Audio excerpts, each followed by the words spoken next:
आज संक्रांती होती. सगळ्यात अगोदर बाहेर जाऊन खूप सामान घेऊन यायचं होतं. गावाकडे माझ्या पायांची हालत अशी झाली होती आणि इथे येईपर्यंत मी काहीही लक्ष दिलं नव्हतं. पाय दुखत होते. अर्बन युगचं कॅलस रिमूव्हर यूज करणार होते, पण म्हटलं आधी काम करून घेऊ. तीळ चांगले भाजून घेतले, त्याच्यानंतर गूळसुद्धा चांगला किसून घेतला. पीठ मी तयार करून ठेवलं होतं पोळींसाठी, तर तेही दाखवते तुम्हाला. त्याच्यानंतर शेंगदाण्याचं कूट करून घ्यायचं होतं. भाजलेले शेंगदाणे ऑलरेडी होते. तीळ चांगले भाजून त्याचं कूट करून घेतला, त्याच्यानंतर भाजलेल्या शेंगदाण्यांचा कूट करून घेतला. गूळ चांगला किसून घेतला होता. हा गावाकडून आणलेला गूळ आहे, तर तो जेवढा लागेल तेवढा मी किसून घेतला होता. तोही मिक्स केला. त्याच्यानंतर त्याच्यामध्ये वेलची पावडर टाकली आणि थोडंसं अगदी मीठ टाकलं. त्यानंतर हे सगळं मिक्स करून घेतलं आणि नारायणी तूप जे मी माझ्या गावाकडून मागवते, तर ते तूप जे आहे तर ते हे मिक्स केलं. हे होममेड आहे. त्यानंतर हे सगळं मिक्स झाल्यानंतर गोळे छोटे छोटे करून घेतले आणि त्याच्यामध्ये हे जे सारण आहे पुरण, तर ते मी भरलं आणि छान पोळी लाटून घेतल्या. मी पोळ्या खूपदा मम्मीला किंवा मावशीला करायला सांगायचे आणि ह्यावेळी म्हटलं मकर संक्रांतीला आपणच करूया. पोळी तयार झाल्यानंतर देवाला नैवेद्य दाखवल्यानंतर बाबांना पण दिली, त्यांनाही आवडली. आता म्हटलं चला कामं आवरलेत, पायाचं काय ते बघू. अर्बन युगचं हे कॅलस रिमूव्हर, याच्यामध्ये हा क्लिन्झिंग ब्रश, 3 याच्यामध्ये रोलर आहेत, सॉफ्ट, मिडियम आणि हार्ड. सी टाईप केबल आहे, ब्रशसुद्धा आहे क्लिनिंगसाठी.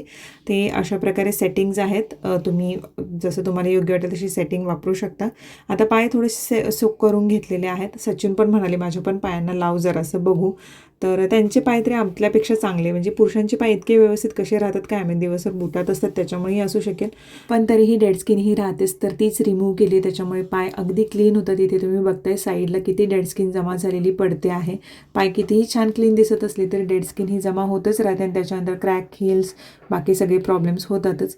आता इथे मी ही क्लीन करते. बिफोर आफ्टर तुम्ही बघताय, अगदी प्रॉपर रिझल्ट आलेला आहे. पायांची काळजी तर घेतलीच पाहिजे, आपल्या शरीराचा पूर्ण भार पायांवरती असतो.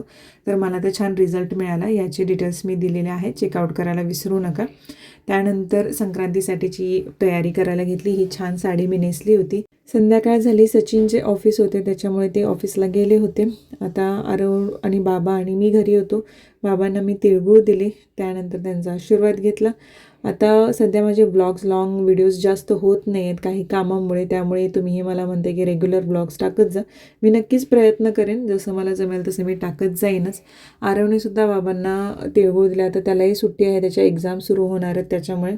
आणि त्यानंतर छोटी बच्चे कंपनी जी होती आमच्या इथली, तर ती सगळी बच्चे कंपनी आम्हाला तिळगूळ द्यायला आली. तर अशा प्रकारे मकर संक्रांतीचा सण जो आहे तो सेलिब्रेट झाला, छान गेला. तुम्हालासुद्धा हे वर्ष सुखाचं, समाधानाचं जावो आणि तिळगुळाप्रमाणे तुमचं आयुष्य खूप गोड राहो.